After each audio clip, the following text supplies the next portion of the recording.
Jordan has pointed a spectacular hole. Jordan again. It is Michael Jordan time. Yes! Your love of the game is still there. I can feel it from you, Sure. right? How did that love of the game fuel your career? It was the basis of my career. My love of the game within my contract, which, I'm pretty sure most contracts now, I'm actually positive now, don't have that clause within the contract where You had a clause in your contract. love of the game contract that if I was driving with you down the street and I see a basketball game on the side of the road, I can go play in that basketball game. And if I get hurt, my contract is still guaranteed. I love the game so much that I would never let someone take the opportunity for me to play the game away from me. As opposed to now where you don't have it, players probably don't play. Now they get individual attention with their trainer. Sure. Ready to go out and shoot 100 shots or 1,000 shots.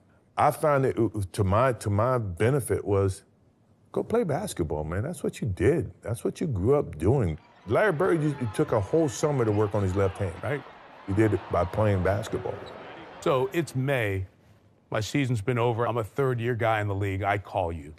Michael, what do I do from now until the season starts to get better? What are the things you tell me that are important? First of all, is your passion. There's something about your passion or wanting to get better that drives that energy. I mean, when I say passion, that means if I have a love for ice cream, I mean, real deep love for ice cream. I'm gonna do everything I can to go find ice cream. Right. Or find that flavor of ice cream. What flavor, by the way? Butter pecan for me. Okay, good. Just so you know. Uh-huh. But in terms of, if basketball was that type of love for me, I had to find a way to make sure I was the best basketball player I could be. And I had a conversation this summer with a high executive at Minnesota, and he was talking about Anthony Edwards. Yep, Ant-Man. I heard during the course of the year that, they were double teaming me. He didn't know how to deal with the double team. Well, that's the highest respect that you can ever get if a team feels like they got to double team you. Now, how do you figure out a way to break that double team? Move without the ball, move into the post, get in scoring position so that the double team, you can act before the double, all those simple things. So, yeah, those are the types of conversations I try to have when players seek that information. Do you see the players of today's basketball with that mindset to achieve greatness? It's hard to be hungry when you have.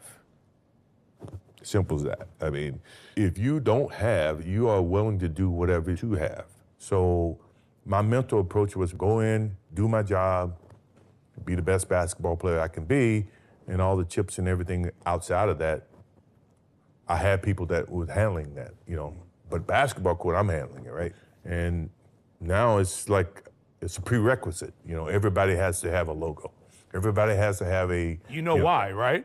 Well, I'm pretty sure I'm part of the reason why everybody tries to get a logo, but... Brand, right? A brand. Right, Brand Jordan. But the thing is that brand is established based on what I did on the basketball court.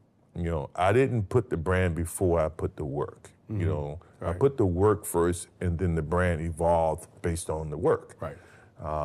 A lot of times it's different. You see it in every sport, not just basketball, football, baseball. Everybody's walking around with a logo and a hat, and I get it. But whatever I did here is never going to affect what I do on the basketball court. But do you think that's harder now for guys? There's social media and all this stuff, so they got to cut through the clutter here a bit, right? Yeah, that's true. I like to think that if I was playing today, right, I like to think that no matter what, my game is going to validate whatever I try to participate in away from the game. It's really tough for the kids today, and most of them do a great job of navigating what you're talking about. That's, as long as you understand that this is always going to be what you're remembered for, basketball and your love for basketball should always be pure. We would play this game, I've always said this, we would play this game for free. We did. And now we just so happen to get paid for it. Generationally, I like to think that most of the time that people will remember Michael Jordan based on what he did on the basketball court and not always the commercials that he did.